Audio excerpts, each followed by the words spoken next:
It's time for the Voice of Indie. Your hosts today are Beem Weeks, author and producer for Fresh Ink Group, and Stephen Gies, author, producer, composer, and publisher for Fresh Ink Group.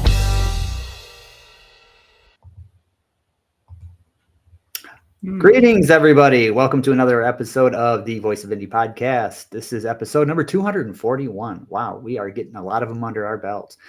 And I think this is like number 10 for the videos. Yeah. So I'm Beem Weeks, your host, and my co-host here is Mr. Stephen Gies wearing the Led Zeppelin. And I forgot to flip mine, so they're going to look backwards. Yeah, mine's backwards too. Death Angel, thrash metal, 80s thrash metal from the golden era. Yeah. So how's everybody doing down there in Alabama? Oh, it's I'm noticing 10 episodes in, I don't look any better. So this is what we're dealing with.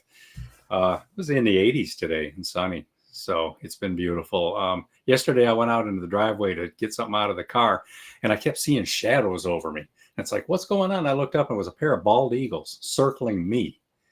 I mean, like 30, 40 feet in the air, right up there. And they wouldn't leave. I just I kind of went over to the side and was trying to look at them. They circled me wherever I went. It's like, man, it was something on my head that looked tasty. Yeah, it's called a scalp. Yeah. Good evening, Verwayne Greenhow. Good to have you and the lovely wife, Lisa, in the audience again tonight. Always a pleasure having you there. Yeah. Up here, we had a couple of days where we reached the 60s and had it sunny, and then all of a sudden it nosedived yesterday, and I don't think we got out of the 20s. I think we were at 50 degrees today for the high, but it was kind of cool because there was a cool breeze. But spring is in the air, and I'm excited. That's my favorite time of the year. Spring. Love summer. I'm a summer guy, but spring is you're coming out of that cold, miserable gray funk known as winter, especially if you live in northern climes like I do, where you've got snow and no leaves on the trees, and it's just miserable. So, spring. Yeah, so we've been busy, everybody. We try to stay busy, and this year we're really going to be planning on bumping up some things. We're getting more into doing short videos, short reels, expanding into more social media. You're going to start seeing us trying lots of stuff, and anytime you cross paths with us, Fresh Ink Group, Voice of Indie Podcast, or any of our authors in their books, support it. Share those, pass them along. Let us know that you're seeing it. See what's working. If it's a short reel and it pops up on Facebook, click on it. Because they're real short. Just even if you don't want to watch it, at least click on it so that we're getting the action and things. It. Yeah, repost it. So this what we're trying to do here. It's not an inexpensive process, and it's not an easy, quick process. It takes a lot of time, a lot of effort. And we rely heavily on you to help bolster and support our efforts as well. Likewise, if you're out there doing stuff, make sure you're telling us about it. We can pass that along. We can put pictures in the newsletter. We can talk about what else is going on with you too. So get out there and support. Yeah, it's all about networking. And like Stephen said, we're doing some different stuff. We're even looking at some of these readers groups on Facebook and some other places. In the past, it's always, we're authors, and authors tend to gravitate towards authors. And so I'm in a ton of authors groups, but they're not the ones that are necessarily going to be buying your book. Yeah. So you get to these groups where it's nothing but readers, and they're looking for their next favorite book. And there's a bunch of them. And some of these groups are huge with 10,000, 15, 20, 30,000, members of these groups. Some of them are a little bit more, 100,000. And when they get big like that, sometimes they're picky. Only on certain times you can promote your own books. So you look for the ones where you can promote your own books, promote your friends' books. We promote the Fresh Ink Group authors, and even the friends of Fresh Ink Group who we don't publish them, we go over there and promote their works as well. So. And look beyond general categories too. Like if you've written a couple of novels that take place, on trains or around railroads or something like that, then get over and find a train group. Yes. Because they're the people who are interested in your book. And there are specific fantasy groups. There's groups that are just into dragon stories. Historical fiction. Dragon in your story, find them, Yeah. Historical fiction. If if you're a children's author, there are, a million groups for children's authors. So get out there and hunt them down. I'm going to be writing a Story Empire post here. I don't think it's going to be next month. It might be next month. I've got a couple that I'm juggling with right now. That's going to be one of them, is getting out there and finding these places on Facebook. And if you would like to be part of the show, you want to post a comment, you got a question for tonight's guest, or if you've got a link to a good readers membership group on Facebook, or one of the other sites, here's how you can do that. Get over there and post your comments on YouTube, Facebook, LinkedIn, X, Twitter. We're even on TikTok. So if you post on TikTok, it should show up here as well, although we haven't had anybody post on TikTok in the past couple of weeks that we've been on it. But hey. Yeah, one more tip too is anytime you're posting any place that can use hashtags, do take advantage of those. Yes. Pay attention to which ones work. Google it. Google popular hashtags for whatever your topic is. But see, we kind of learned that one time I was trying to promote my co-host's book, Jazz Baby. And I was out there looking at stuff on Twitter and seeing what other people were posting. And I kept noticing that they were using the hashtag HISTFIC, HISTFIC, which is for historical fiction. Now, I wouldn't have thought of that, but I went and researched it, and there's like hundreds of thousands of people using that hashtag every day. You just got to know which one it is. And then bam, like that, you've got a couple 100,000 people that just got exposed to your book because you used the right hashtag. It's worth the effort. Yeah. Now we've got our authors are out there really working it hard. And Loretta Spencer, this is Loretta Spencer, A Passion for Service, a candid memoir by the first woman mayor of Huntsville, Alabama. And she's going to be making an appearance next Monday, March 24th at 6 p.m. That's Central Time because we are in Alabama. And this is the Snail on the Wall bookstore in Huntsville, Alabama. She's going to be there with one of the people she used to work with in City Hall. She's going to be answering questions, meeting and greeting. And since she was a 3-term mayor, I suspect she knows a few people around Huntsville. And I suspect a few people will stop by to say, hey, so if you want to meet Loretta Spencer, maybe get your book signed, and you're anywhere near Huntsville on Monday, March 24th, stop at Snail on the Wall bookstore. And by the way, when you go to events like this, mention to the proprietors how much you appreciate them holding events like this. Encourage this kind of stuff because a lot of bookstores are reluctant to do these kinds of things. So get out there and meet everybody, Loretta, and have a good time. Yeah, definitely. And speaking of meeting people and book signings and all that good stuff, our very own Nell Cooper is currently promoting her book, Nowhere to Go But Tomorrow. It's a fantastic book, and I highly recommend it. If you love good stories with good storytellers, Nell Cooper is top of the line. I kid you not. And it's not just because she's one of our writers. It's I love her style. And she was out at an appearance today, and she's posted a lot of stuff on Facebook. So get over there and check out what she's got on Facebook, Nell Cooper, and like her stuff, like it, and leave a comment and congratulate her on her success. Yeah. And Nell is discovering something that a lot of our authors have discovered. It's some work, it's some hassle, it's logistics, it's time putting these kinds of things together. But when you go to them, they can be a lot of fun. You meet somebody who's read your book and got it. That right there is like, okay, I'm done. I've already found my audience. But seriously, Nell Cooper's discovering that she's meeting people, she's making friends, she's having fun, and she's getting the word out. That's what matters. Just like I said, get over there and like and share her posts on Facebook.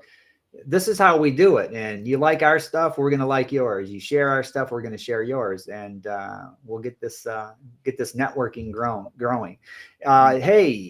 We've got a newsletter. So if you want to know what's going on in the world of Fresh Ink Group, Voice of Indie, indie publishing in general, even indie music, because we do bring on musicians on here from time to time. Get over to freshinkgroup.com, scroll down, find the newsletter, sign up, and subscribe. And it'll be in your inbox every Wednesday morning early. And it's a short read, just 15 to 20 minutes, and you'll know what's going on. And we're not going to spam you and give you a novel that's going to take you 4 hours to get through. We've also got a YouTube channel. This is part of the network we're talking about. We want to build this thing up. So get over to our YouTube channel, go to YouTube, look for Fresh Ink Group, and you will find what you see on your screen. That's what it looks like, Fresh Ink Group with the octopus on there. And subscribe. And while you're over there, check out some of our book trailers, check out some of our past episodes of this show, and like them, share them, and get the word out and let people know that you're cool. Yeah, I was talking to somebody the other day, and I was talking about different projects we're working on and stuff like that. And it's somebody who's known me for a long time. And she said, well, what about you? What about your books? What have you been doing lately? So I thought, well, I should mention it every now and then. I've got 2 of my earliest novels from way back. What Sarah Saw and Dance of the Lights, which I'm updating right now and putting out new editions of those in the coming months. And I'm going to launch a new series that's going to be aimed at young people and people who like fun fantasy kinds of stories. It's going to be a semi-graphic too. They're novels they're going to have illustrations and things in them. And we're going to have some fun with those. The first 2 books of the Rich Mr. Fix series will be coming out in the coming months. And the 3rd book is already in progress. So Stephen G's is launching a new series this year. Woo-hoo. If I can get the work done. Yeah, well, I know how you feel. I am literally this close to finishing one novel I've been working on for a while, and I'm about yay close to finishing another one. The one that's that close, hopefully that'll be ready to go by summer, if not sooner. But it's, we get busy doing other stuff, and we got the podcast and things like that going on and publishing books. So it's right when you get a chance. And that's just how it goes. Speaking of publishing other books, we've got Patricia A. Guthrie's In the Arms of the Enemy. We're republishing this, and it's going to have a whole new cover on it. It's been gone over with a fine-tooth comb, and hopefully we have that out soon. Pat's been a little under the weather lately, so we're saying to her, Pat, please take care of your health. But when she's got a chance, she's going to go through it and make sure everything meets her standards. She's an excellent writer. And once she gives the okay, we will start the publishing process. So, yeah. How about we talk about top 25? All right. And we do have 25 this week. It's been a good selling week. We need to come up with like a theme song. Yeah. Unfortunately, that uses up a roll-in on our limited roll-ins. But all right, let's start at the bottom with number 25. I Won't Be Your Scapegoat. David Carroll's Homemade Social Media Blunders. That's one of 3 books that we've published for him. Plus, he's got a 4th one that he did through Arcadia. The Gulls Are Always Laughing, A Gay Man's Journey to Healing and Spirituality by Carlisle Thoms. That's the 4th book from him. The first 3 we did were novels, like The Calling Dream and Edge of Smoke. This one is prose and poetry from Carlisle Thoms. And then the next 2, look at that, back to back. Trains of Alabama, Short Lines, Rail Yards, Engines, Heritage Units, Rail Fan Photos, and more from Braden Dexter Green. He made this his summer project before starting high school last summer and managed to get the book out in the fall. And this has been doing very well, and he's been having a lot of fun with it. Braden has been invited to several speaking engagements. And if you look at today's newsletter, you'll see that he's also touring some schools and introducing kids to trains and his books and whatnot. He had a fun little story. He did Woodstock Elementary in Hoover, Alabama this past week. And they had like 20 booths set up where people came in and the kids flocked to the different booths to see what they were interested in. The guys next to him even brought in a big excavator, and the kids still all flocked to the train booths. So he was having some fun with that. All right, we've got When Angels Fly by S. Jackson. This is Mary Schmidt using a pseudonym. A lot of her books are under M. Schmidt, but this one's under S. Jackson. When Angels Fly is a memoir about losing her son to pediatric brain cancer. It's a heartbreaking, very, very poignant story, and it's reaffirming as well. So we highly recommend that to people who like material where you're having to deal with the hard realities sometimes of being a parent. In the number 20 slot, Maritambo Moon Song by Michael Filippello. That's an illustrated children's book. It's short text, so it's just a quick little book, and he did these as paintings, and the kids are loving these. Now, we mentioned Nell Cooper earlier. Nowhere to Go But Tomorrow is her novel that she's out promoting right now. Quite a while back, she did a chapter book for children aimed primarily at little girls called Princess Lil. It was about a pony that's being bullied. So after a long gap, now her first novel aimed at adults is out, and Nell Cooper's running 1,000 miles an hour, and I'll bet she's got some more coming too. Oh, yeah. Abigail H. Eugenie, Mr. President, I've Got Your Back, the First Ladies of South Carolina State University. This is co-written with Mary L. Smalls, who was also a First Lady at South Carolina State University. And Abigail's working on one for Alabama A&M University now as well.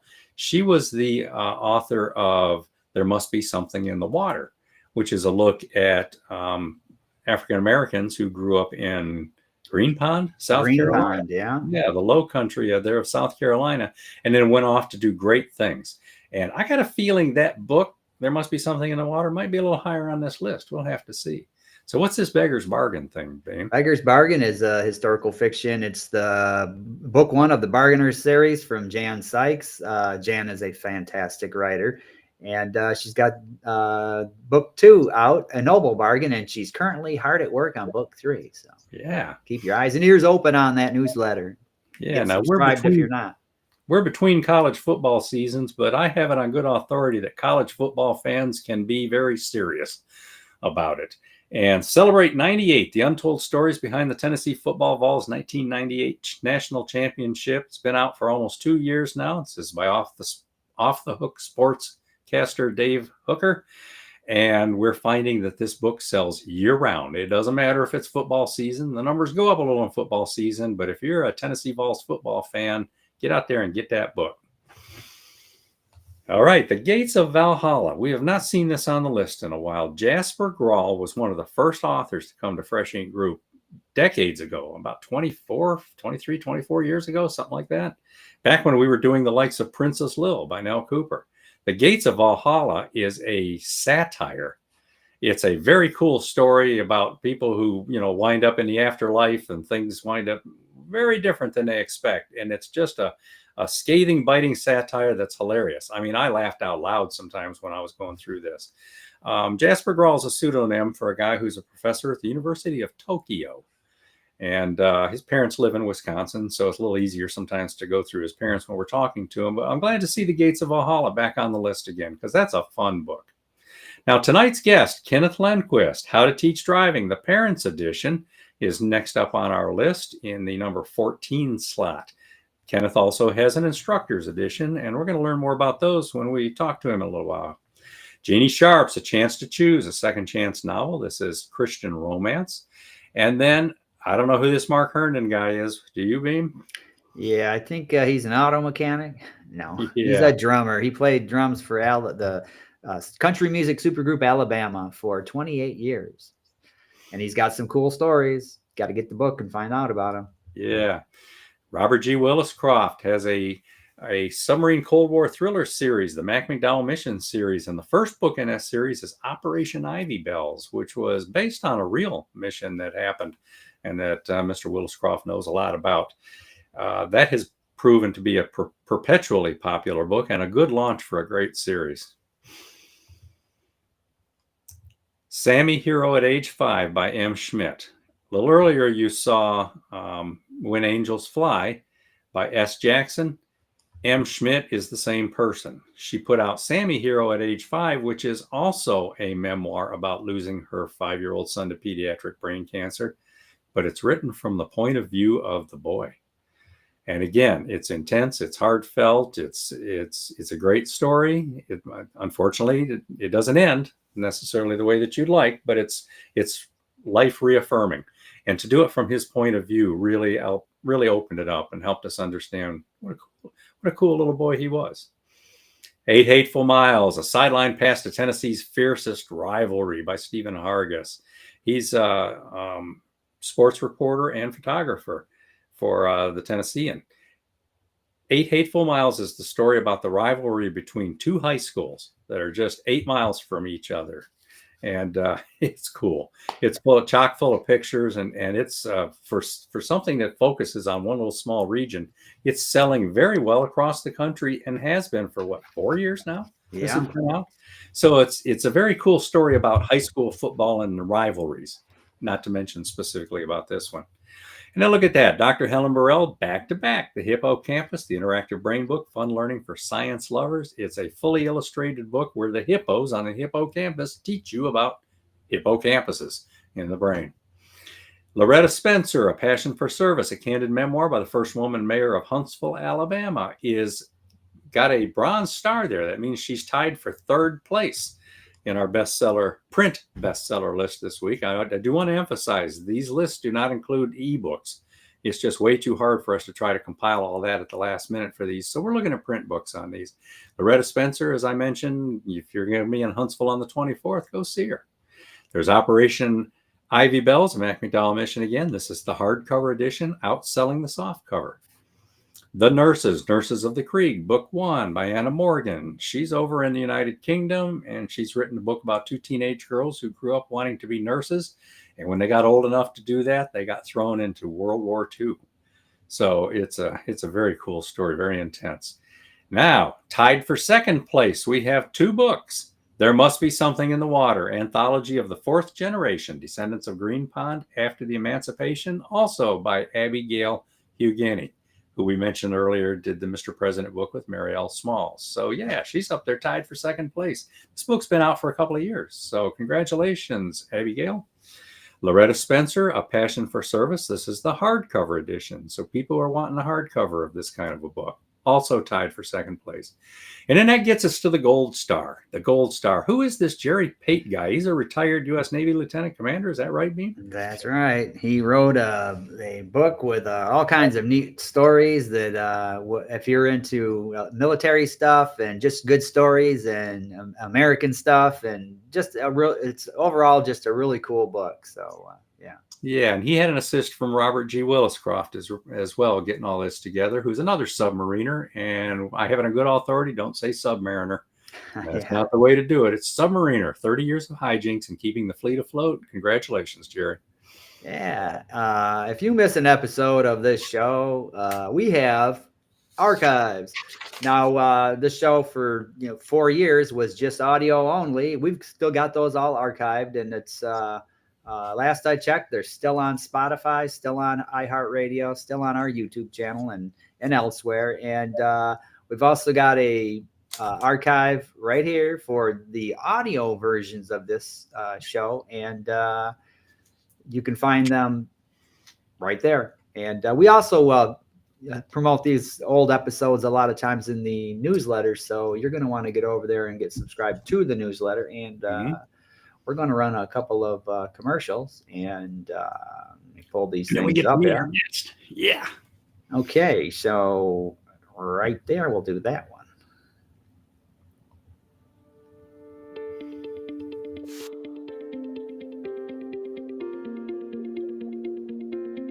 Loretta Spencer grew up passionate for helping others. Her volunteer work in support of local causes grew into deep devotion to the city and people of Huntsville, Alabama. She went on to serve 3 terms as the city's first woman mayor. In this candid memoir, Loretta recounts her early rise in politics, the campaigns, the deals, and the accomplishments that helped lead Huntsville to grow into Alabama's biggest city today. Loretta shares original photos, clippings, letters, notes from notables, and much more as she tells her personal stories and chronicles this important era of women's history. Read Loretta Spencer, A Passion for Service, a candid memoir by the first woman mayor of Huntsville, Alabama. Proudly published by Fresh Ink Group, Loretta Spencer's story is available in jacketed hardcover, glossy softcover, and all ebook formats.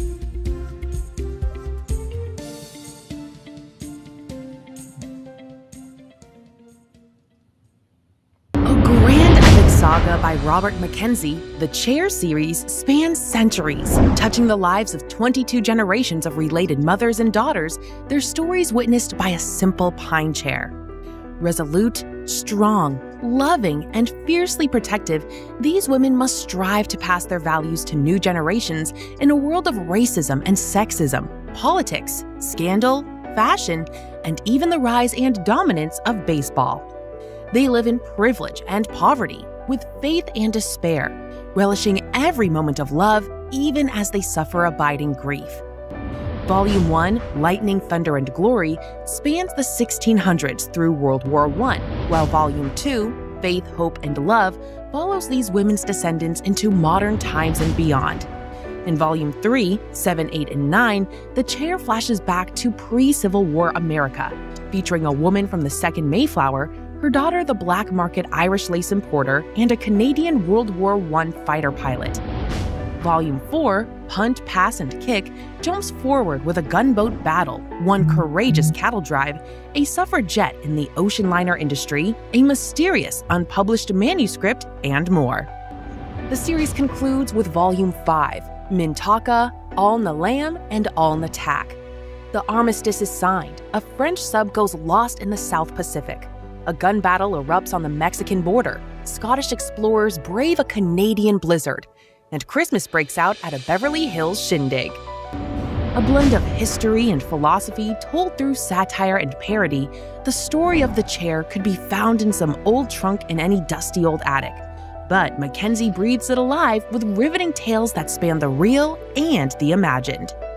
Proudly published by Fresh Ink Group, the Chair series by Robert Mackenzie is available worldwide in jacketed hardcover, softcover, and all ebook editions.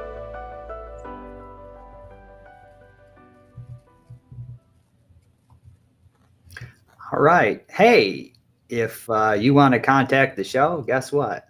You can contact us right here on freshinkgroup.com and see that big arrow where it points to at the menu at the top of the page, contact, click that. And if you got something you want to ask us or let us know about, or you want to reach out to one of our guests and you didn't get their contact info, that's where you can do that. And we got a little comment here from Verwayne Greenhoe. He says, I just finished that Russian guy down the road this afternoon. That's going to be Verwayne's latest book. So keep your eyes and ears open for that. Cool. And so how about we bring in tonight's guest? I'm going to read his bio here. Kenneth Lindquist is a driving instructor, amateur sports car racer, teen driving clinic instructor, and parent designated to teach three daughters. He is a member of the Sports Car Club of America, the SCCA, and the American Driver and Traffic Safety Education Association, founder of the Red Mountain Driving Academy, and lives near Birmingham, Alabama. And let me pop this in here. We will welcome you to the show, Kenneth. Hey, Kenneth. Good. All right. Good to see you. Yeah. So to start this off, tell everybody where you're from. We know you live near Birmingham, Alabama. Are you a lifelong resident there? If not, where have you been? And Well, I grew up in Connecticut, in a small town in Connecticut called East Hampton. Went to high school there. Went to college in Washington, D.C. Joined the Navy. Came back. I had several jobs. Went to George Mason University. That was before they were very good in basketball. But Yeah. But so I've lived in 6 states and the District of Columbia. So I've been around a little bit, seen the driving So at all those places. what brought you to Alabama? Yeah. Job. I was following a job. Okay. The job moved, and so I did too. Yeah. Now I learned I started driving when I lived racing when I lived in New Jersey. I was pretty close there to Lime Rock in Connecticut and Pocono in Pennsylvania, and it was easy to travel to those places to do a little bit of racing. So I did that for 5 or 6 years. I think we've all heard of racing in Pocono. Lime Rock? That's not familiar to me. Well, that's for sports cars. Okay. Sports cars in some of the higher speed non-stock type cars, real race cars. Um, I can't think of the name of the groups that have been in there, but it's a high speed course for some of them. Not the car I was in, but it was high speed for some. Well, how do you become a member of the Sports Car Club of America? I mean, is that just something you join, or do you have to qualify, or Oh yeah, what exactly is it? no, you can just join. It's a club, and there are all kinds of activities that a person can be part of. Racing is only one of the things that are done, but of course, there's the people who do the flagging on the corners, the timers, everything that goes with race administration. There are other activities like autocross. There's autocross on dirt now, and that's picking up a lot of activity. A lot of people are joining because of that. But it's it's just a club of people who like to do car things. That sounds like fun. So, what do you drive? Yeah. What do you drive? Well, and right now, Well, when you're racing, do you have a sports car? What's going on? Muscle car. Well, I raced a Fiat early on, and then an Alfa Romeo sedan. The only thing I have now that's racy is an Infiniti G37 6-speed. Well, So it's a healthy little machine. Yeah. So basically, we're talking to somebody who not only can race the car but parallel park it when he's done. Yes. So what got I you? also Go ahead. I also went to a stunt driving school about 10, 12 years ago, so I can park it sideways too. Cool. Now, I remember back in the 70s going to see the Joey Chitwood show where he did all the stunt driving, got the cars on 2 wheels and all that. That was that's good. I think they have one of those now, don't they? General Motors one where they go out and do stunt driving and everything for the crowd. Yeah. Well, there are some clinics out there. Is that what you mean? No, I mean like as an attraction in yeah. Like Joey Chitwood, he would come around here and hit the county fairs, and this was nationwide. They had a documentary on them, and they would just do all kind of jumping ramps, and they'd have 8 or 10 drivers out there doing stuff all at once, and it was just really interesting. But that was the 70s, Burt Reynolds and the Trans Ams were the big thing. And yeah. Now, what were you talking about, Ken? Oh, I was talking about reverse 180s, forward 180s, sliding into sideways into a parking spot, 90-degree turn, and those lurid turns that they use in the movies where the tail is all wagging as they go around the corner, that sort of thing. So it was very fun. Yeah, my racing person story is way back. I was involved in helping Chrysler launch the Dodge Viper. Yeah, the Dodge Viper, and I produced a series of 30-minute documentaries on it, did behind-the-scenes stuff and whatnot. And part of that is I took a crew out to California to spend the day interviewing Carroll Shelby at his place, where he has all of his cars, where his workshop was, where he was building things and stuff like that. Spent an entire day with him, and we just had a blast. Autographed pictures and all that kind of stuff. And my 15-year-old grandson, who's about to turn 16, who you're going to meet in a couple of days, Kenneth, because he's going to take driver's ed. He's a serious NASCAR fan. So one day I thought, well, I'm going to score a few points and tell him I got to spend the day with Carroll Shelby. And he said, who? Kids today, I'm telling you. If you don't know who Carroll Shelby is, you're not paying attention. Yeah. I think, Beem, we need to probably knock out a commercial or two here. And listen, everybody, we're talking to Kenneth Lindquist. You got questions or comments, get over there and post them wherever you're watching. Yeah. Verwayne Greenhoe, who is currently watching and posted a comment earlier, he used to live stream dirt track racing up here in Michigan years and years ago. So, Verwayne, tell us a story. Yeah.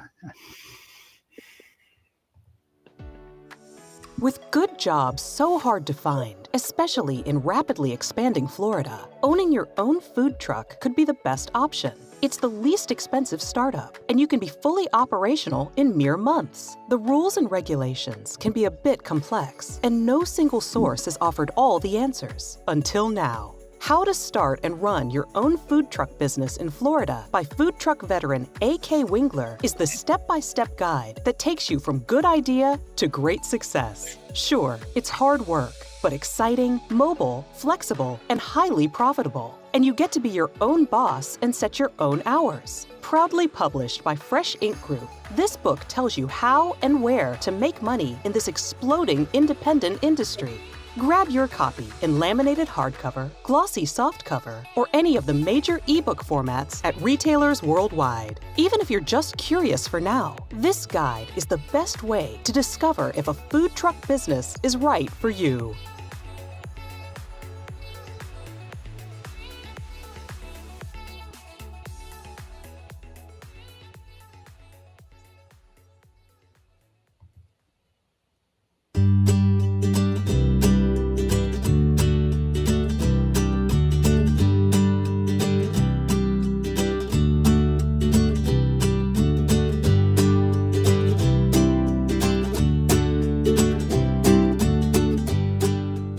Cornelius is our cancer fighter. He's here to make our days much brighter. It's his job to help you know you're never alone wherever you go. Cornelius will guide and show you too. So let's fight the fire of cancer in you. A is for alive, that's what I am. This is my story and how it began. When cancer came in and changed my days, changed my thought and changed my ways. Hi everybody, my name is Tammy. And like so many of you around the world, I too am a cancer survivor. I wrote the ABCs of surviving cancer, alive, beautiful, and courageous, for people of all ages. My book is fun, informative, and most of all, heartfelt. It's a way to give confidence to young people, as well as families and friends, to educate those who know a young person facing the challenge of cancer, and to bring everybody together with empathy and understanding.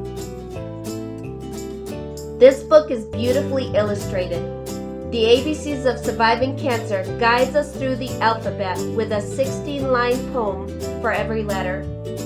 Some of the topics include C is for courageous, H for hope, J for joy, O for own it, P for patience, T for truth, V for victory, and Y for you. Join me in this journey of reassurance and understanding, and share it with the people you love. The ABCs of Surviving Cancer is available in hardcover, softcover, and popular ebook editions such as iBook, Kindle, and Nook. Order yours through every major bookseller worldwide, or through my website, tammytrober.com. The ABCs of Surviving Cancer is proudly published by the Fresh Ink Group.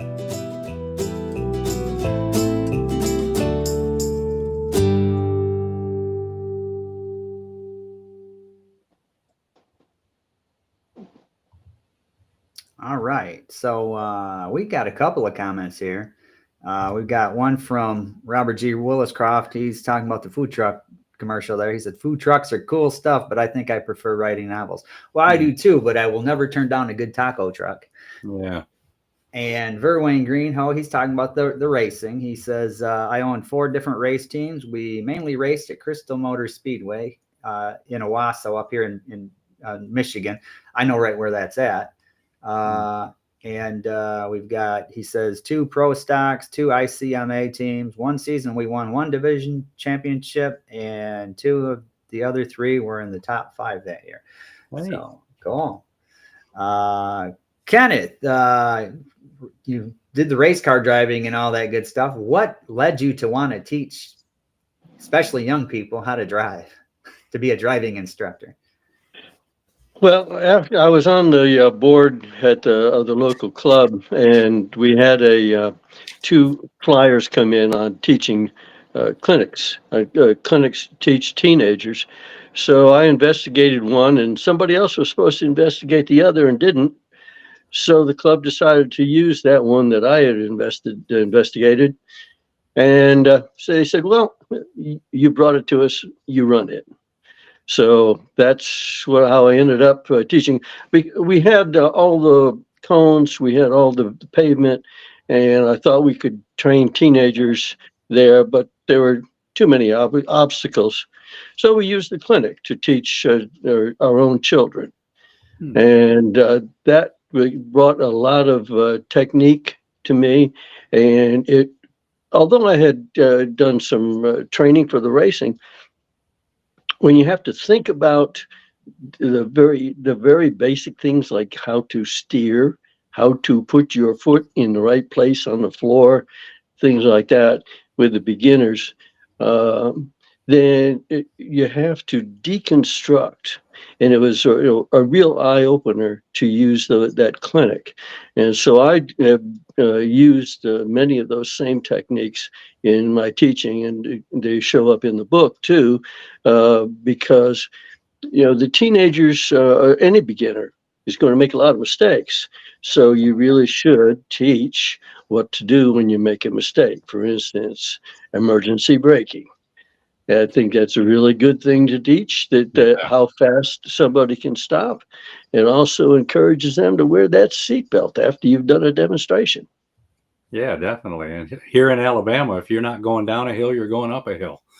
So that emergency braking can be critical. Yeah. But after teaching the clinic for a while, I took the same courses that a high school teacher would take to become a driving instructor. And there were 5 courses involved, and all of them were online courses. And I thought that was kind of the wrong thing to be. Yeah. So there was only 1 hour of behind the wheel in the whole out of the whole 5 courses. Now, other states are a lot more different.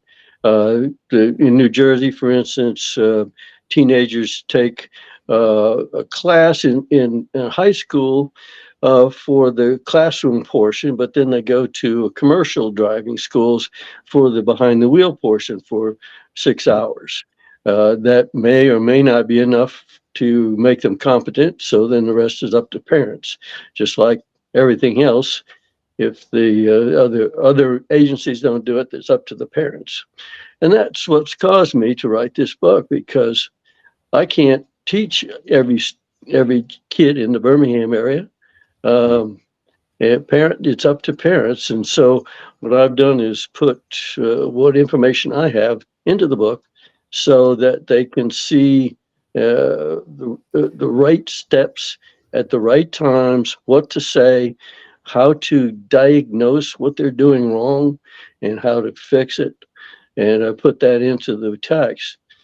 Then I thought about the instructors. They're 22-year-olds graduating from teaching school. They're going to be driver's ed teachers, and they may not have driven 10,000 miles yet. Yeah. I thought they could benefit from an instructor's version of that. And what I did differently was I eliminated the equipment that the parents would have to look into. And I added a complicated exercise at the end that as emergency lane change to that someone who has been involved in the training would be better able to understand. It was hard to put into words. So I think somebody who's had that kind of a background would be better able to use it. Yeah. I think it's a good time to roll the trailer, Beam. Okay. Let me pull that up here.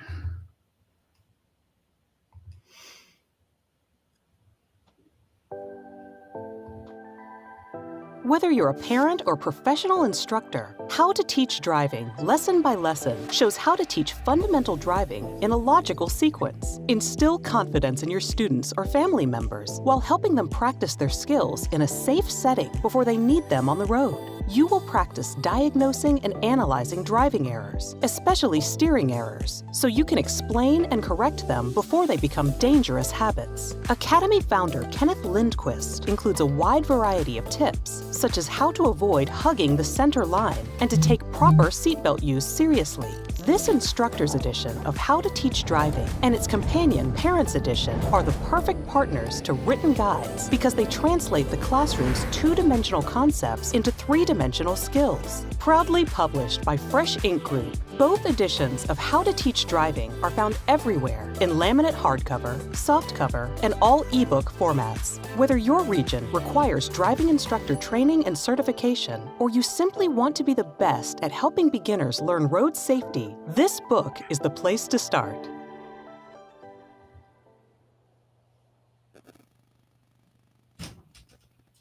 All right. That was a fun trailer to make too. Yeah. Yeah, and I remember when we were working on pictures for the book and for the trailer or whatever, Mr. Lindquist was very specific about what pictures were acceptable and which were not. Nope, that one's, his hands are in the wrong place. Can't show that. Nope. So I appreciated that. I really do. That shows the quality in the work and how important it is to know these things. Robert Willis Croft. He says, in the Navy, I received a semi license. For the final part of the task was to back a semi around a building. I don't know if I could do that. And then he says, while Robert Willis Croft in the Navy. Oh, I think he's saying that. How it starts in the Navy. Yeah, in the Navy.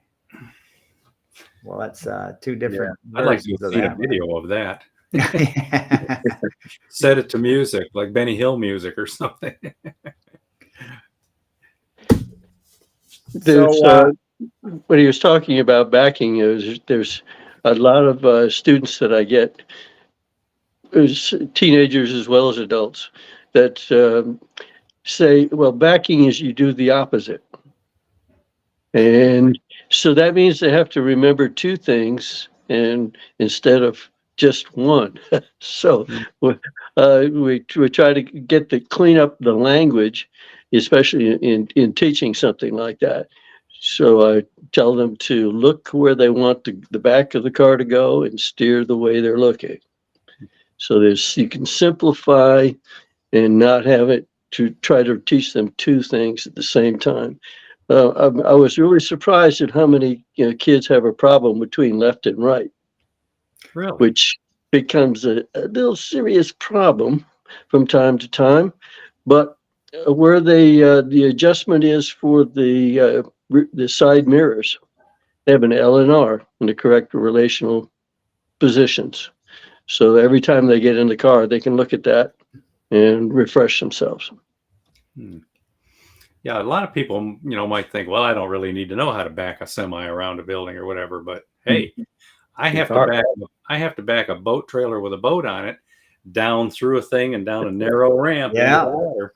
And if you think that's easy, it's, you get everything, like you said, is opposite, and you can't see a lot of times where you're going or what you're backing and all that. And it's, I have held people up a few times because usually there's 2 or 3 other people waiting to get into.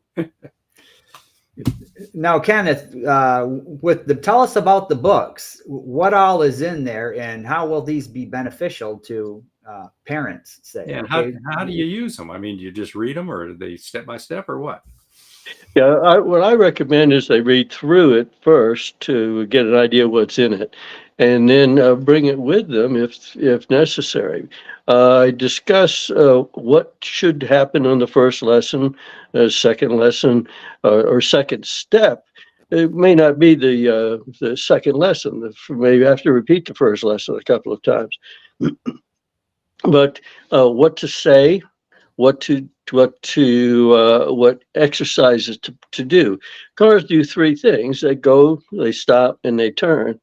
And so you should have your student in shape to understand and do that correctly before you go on the road. Yeah. And so those kinds of things. Yeah, but it's something's even sitting in the car, you want to place the student in the right place, and the instructor, whoever is doing the teaching, needs to be able to see at least one of the signals, the side, for the turn, and need to be able to see the speedometer. So those are the kinds of details that I put in there, because you don't think about it unless you have gone through this.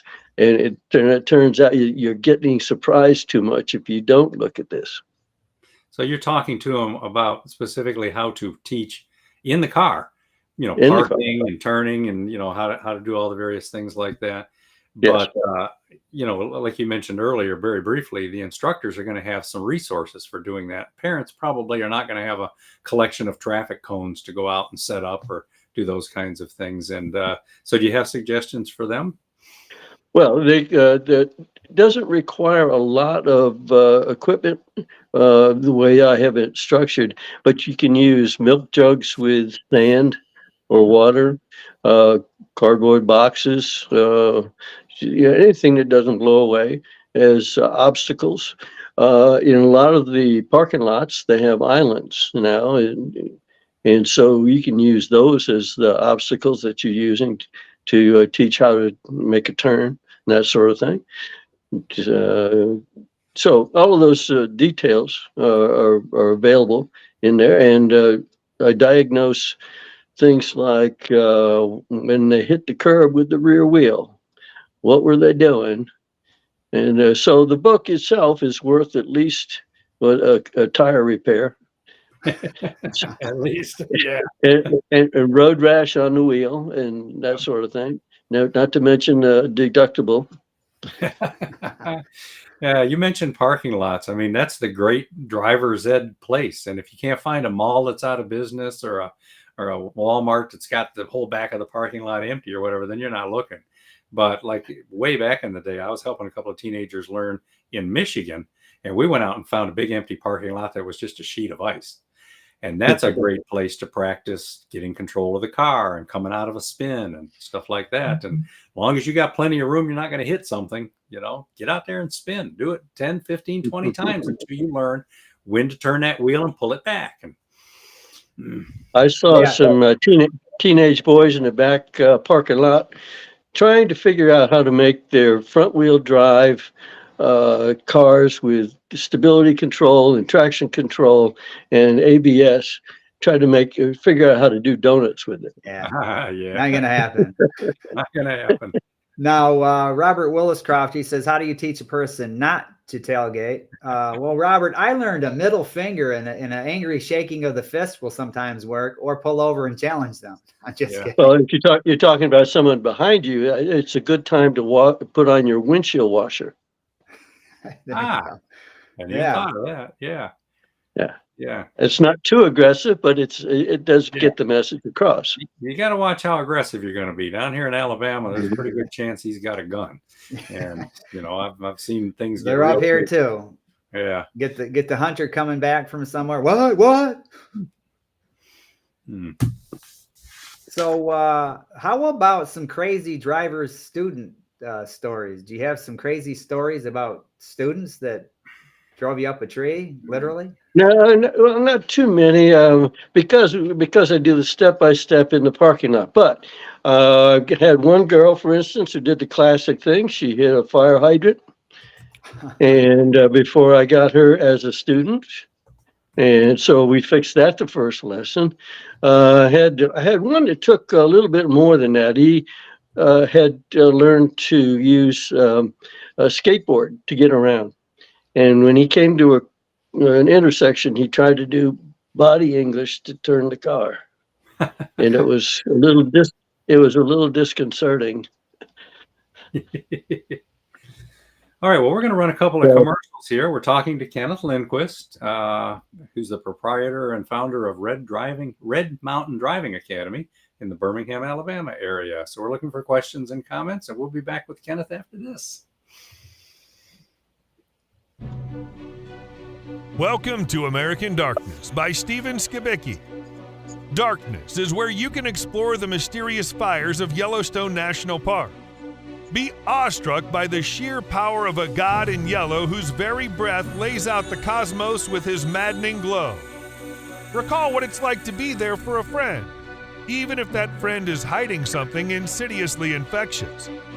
Explore the poetry and short stories out of a manic depressive mind set to entertain and also remind you that there's a way out of the darkness. Sometimes you just have to be like our local sin eater Tucker and say enough is enough. So come on in and dive into American Darkness by Stephen Skibicki, proudly published by Fresh Ink Group. American Darkness by Stephen Skibicki is available in jacketed hardcover, softcover, and all ebook.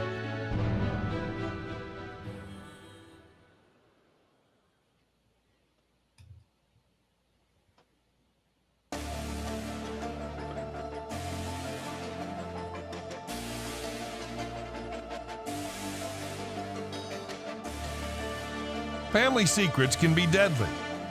When Lisa visits her parents one fateful Saturday morning, she hugs her father and takes her suitcase to her childhood bedroom.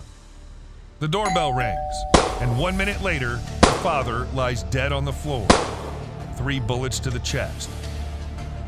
The death of Eric Holmes sends shockwaves throughout the quiet neighborhood. But for the Holmes family, it's devastating.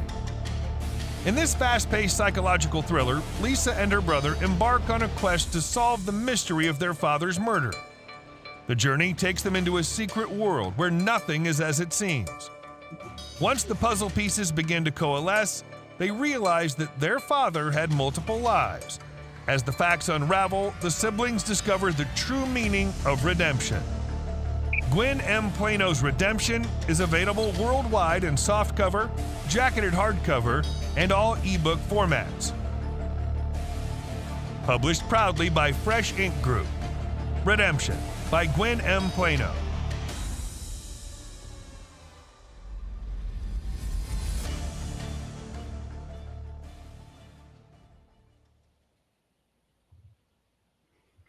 All right. And has some cool books. And she was our #1 best-selling author from all of Fresh Ink Group last year. Yeah. And Now- I hate to say that to you, Jerry, but you know. Now, Robert Willis Croft, he's clarifying what he meant. He said, I meant, how do you teach your students not to tailgate? 'Cause Yeah. maybe, that's one of the things they do. They follow too close. Yes, one of the major textbooks on how to drive was using the guidance of being 2 seconds behind. That was in edition number 9. Edition number 10, they said 3 seconds. So somewhere in that range would be adequate. The reaction time typically is in most textbooks would say about 3/4 of a second to appreciate a situation and get your foot on the brake. So when you're following 1 second behind another car, which is in heavy traffic, that's kind of normal. You have to be really close to get paying attention. But 2 seconds, 3 seconds. Now, to be really safe, what you do is stay home in bed. But that's not part of the program. Yeah. So your Red Mountain, I keep saying Red Driving, your Red Mountain Driving Academy, Red Mountain's in Birmingham. Red Mountain Driving Academy. Do you offer like classroom work and take people out on the road in a car? I mean, how does it work? What are they signing up for if they come to you? It's behind the wheel driving, and they need to have the learner's license, which means that they have at least passed the test, the written test for understanding what the signs mean and that sort of thing, general rules of the road. Oh, okay. Well, then what are your typical students? Is it mostly high schoolers? Do you get people of all ages? I get people of all ages, and taught people from 26 different countries. Wow. But teenagers, but when they're in school, it has to be on Saturdays. There's quite a backup for the Saturdays, but during the summer we can get fit more through. But I'd get adults quite often as well. Well, that's cool. It's never too late to learn something. And it's getting to where if you can't get yourself around in a car, you know, there are not good options in a lot of places in this country.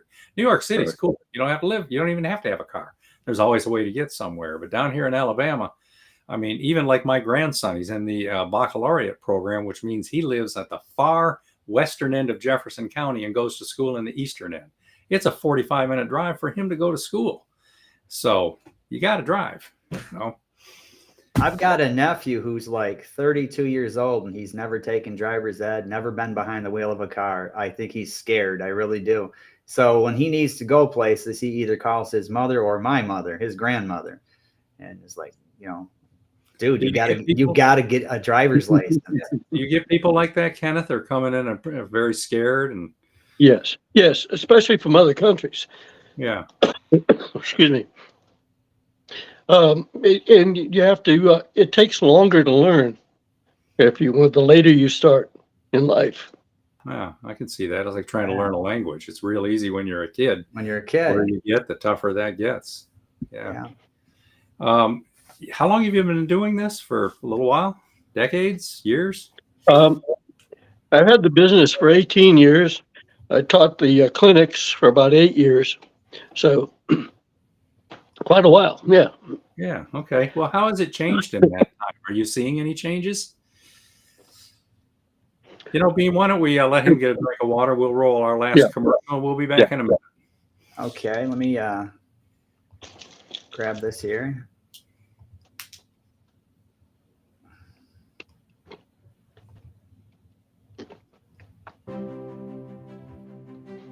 Our mistakes do not define us. All of our experiences and challenges, especially the most painful, serve a greater purpose. A lifelong journey of profound experiences and personal sacrifices led Judy White Arts to discover her destiny and connect with her true, authentic self. Judy shares her story and divine pearls of wisdom in this memoir that is equal parts inspiration, insight, and self-help. The essence of spiritual awakening, enlightenment, inspiration, and insights that illuminate the path to divinely guided wisdom is beautifully illustrated with full-color photos and a journal in the back for recording your personal thoughts. Proudly published by Fresh Ink Group, Judy's book is available in jacketed hardcover, softcover, and all ebook formats. Discover your true authentic self through the essence of spiritual awakening as you journey toward your path to self-enlightenment.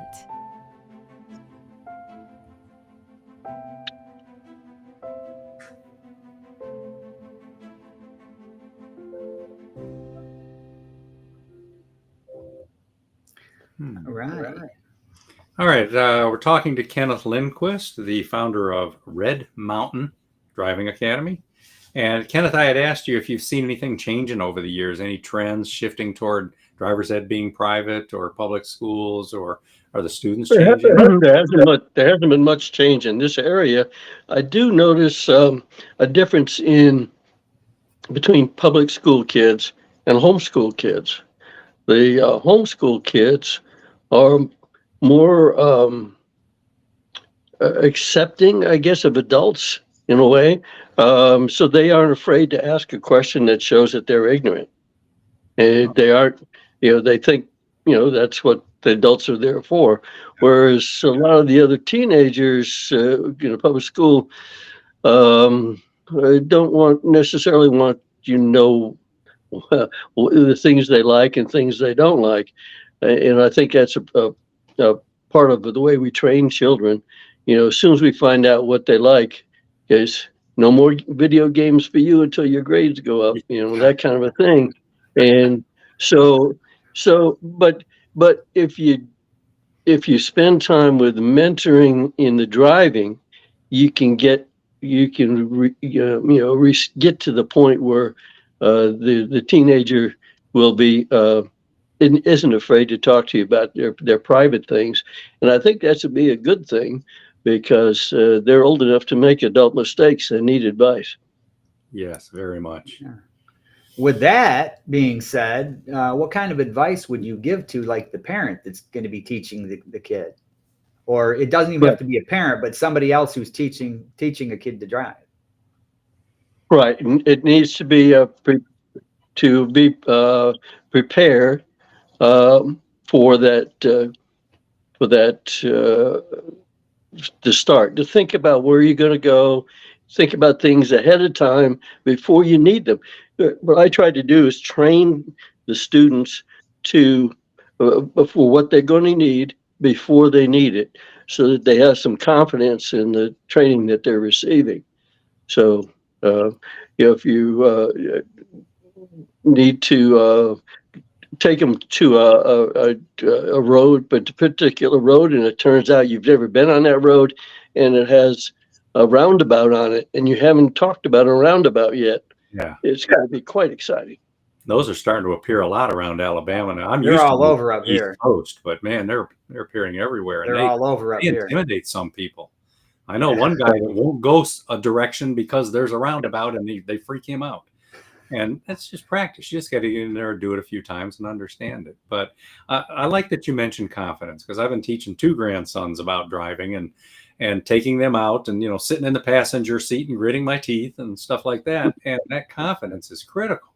You can't be freaking out and yelling and getting angry because they made a mistake or whatever. You just got to tell them that's okay. Don't do that again, and just have that confidence and show your confidence in them. And then they can build their own confidence. And the better they get, the more they'll have. And I like that. It's good advice, Kenneth. Yeah, my dad had us. I have 3 siblings. My little brother's passed away, but I have 2 older siblings. And when we were kids, my dad had us behind the wheel because we had a farm. He had an old farm truck. My dad had us behind the wheel when we were little. So by the time I took driver's ed, I already knew what I was doing. I was confident and, not cocky, but I was confident. And that makes you confident of your handling skills, and not necessarily driving on the road, where you can recognize situations. I drove on the road before I had a license too, though. Run up to the store and come back just to the store. A little 10-minute trip up to the store. But I like too that, like in the case with my grandsons, I'm involving them in all aspects of the process. We're going to need to shop for insurance. You're going with me so that you can find out what 16-year-old boys have to deal with when it comes time to get car insurance. See what this stuff costs. See what's involved, and then they appreciate it. They understand that this is not just a lark. This is something that's, they're out there doing something that's potentially dangerous and can bring with it a lot of liability as well. And, that insurance for 16-year-old boys, I'm telling you, it's wow.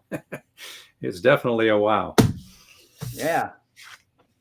I met a couple of parents that were paying, and this was several years ago, $5,000 a year because of a teenager that wouldn't mind the rules. I know somebody who's paying $560 a month for a 19-year-old because he's had 2 wrecks already. Wow. And how you just can't keep doing that. At some point, he's going to have to quit wrecking cars. But anyway, we've been talking to Kenneth Lindquist, founder of Red Mountain Driving Academy and author of a couple of great books, one aimed at parents and one aimed at instructors as well. So you want to throw up that Red Mountain website again there, Beem? Sure. Kenneth, how do people find you? The easy place, of course, to start with Red Mountain Driving Academy. Red Mountain Driving. Yeah. And do you have anything else you want to mention up there? Any phone numbers or websites or anything like that, or just send people? I'd like to, go use the website, and I have some explanations on the website of how I do the methods I use and so forth. And if further interested, send me an email and I'll follow up with answering questions and give you my phone number, and we'll get to the point where we're at least talking about the same thing. Yeah. Now, is the email on the website? It's easy to find. You want to go ahead and say it anyway? Yeah. Yes, it's Red Mountain Driving at charter.net. Okay. Red Mountain Driving at charter.net. Excuse me. All right. Well, we're about to wrap. Kenneth, thanks for being on the show today. And we look forward to having you back in the future and talking some more with some new crazy stories about driving experiences you've had. And good luck with the book. And thanks everybody for tuning in as well. Next week, we're going to have Zaida Alfaro. She's not only a novelist, but she's also a singer, songwriter, musician. So last time we had her on the audio version of the show, we talked about her books and listened to some of her music. We're looking forward to doing that again with Zaida. Except this time we can see some music videos from her as well. And who we got after that, Beem? After that, we've got Patty Wiseman. She's been on before as well. Children's author and just a all-around fun person to have on the show. So we're looking forward to that. And then following that.